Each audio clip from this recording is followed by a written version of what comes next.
So extraordinary ఉందన్న. So సంక్రాంతికి black buster అని చెప్పుకోవచ్చు. సో మనం ఏదైతే బాస్ నుంచి ఎక్స్పెక్ట్ చేస్తామో, ఒక వింటేజ్ బాస్ అని ఎక్స్పెక్ట్ చేస్తామో, దాని నుంచి ఫుల్ మీల్స్ పెట్టాడని చెప్పుకోవచ్చు. ఎక్కడ కూడా ఒక 1 minute డల్ మూమెంట్ ఏం లేకుండా మొత్తం ఆయన భుజాల మీద నడిపించాడు సినిమా 2.5 hours మొత్తం.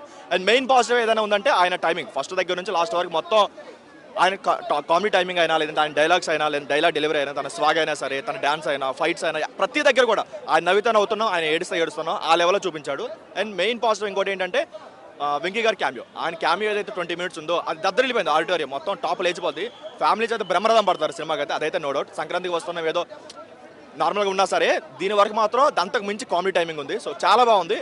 అండ్ మెయిన్ పాజిటివ్ ఇంకోటి ఏంటంటే ఫస్ట్ హాఫ్లో వచ్చే కొన్ని ఎమోషన్ సీన్స్ అయినా, లేదంటే ఆయన కామెడీ టైమింగ్ అయినా సరే దాని వరకు బాగున్నా సరే, సెకండ్ హాఫ్ వచ్చేసరికి ఎందుకో ఆ కామెడీ టైమింగ్ మిస్ అయింది అనిపించింది. Comedy timing emotion scenes miss అయ్యి అనిపించింది. ఆ ఎమోషన్ సీన్స్ పెట్టి ఇంకొంచెం ఏదైనా లాస్ట్ క్లైమాక్స్ ఇంకేదైనా మంచిగా ఇచ్చుకుంటే ఇంకా బ్లాక్ బాస్టర్ అయ్యేదేమో. బట్ ఇది చాలు. సంక్రాంతి కాదు, సంక్రాంతి తర్వాత వచ్చే వీకెండ్ లాంగ్ రన్ ఉంటుంది కదా, దాని వరకు మామూలుగా ఆడదు అసలు థియేటర్లో. సో ఎక్స్ట్రాడనరీ అని చెప్పుకోవచ్చు. బీజిఎం అయినా లేదంటే సాంగ్స్ అయినా మనం వెళ్ళిన 10 minutesకే మనం పెట్టిన డబ్బులకి న్యాయం చేసి అనిపించింది ఆ హుక్ స్టెప్తో. ఆ హుక్ స్టెప్ కాకుండా వచ్చే శశరేఖ సాంగ్ అయినా సరే, లేదంటే ఇంటర్వెల్ ముందు వచ్చే ఒక ఫోక్ సాంగ్ ఉంటుంది, దాని వరకు నెక్స్ట్ లెవెల్ అని చెప్పుకోవచ్చు. ఒక గరానా మొగుడు ఆ లెవెల్ రిఫరెన్స్ తీసుకొని కొన్ని ట్రై చేసుకున్నారు, చాలా బాగా అనిపించింది.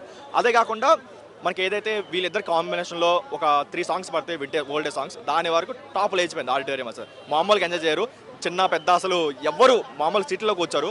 ఈవెన్ యాంటీస్ వచ్చినా సరే వాళ్ళు పిచ్చిగా ఎంజాయ్ చేస్తారు. ఎందుకంటే ఒకప్పుడు అందరూ బాస్ ఫ్యాన్స్, ఎవడు బాస్ ఫ్యాన్ కానాడు ఎవడైతే ఉంటాడు.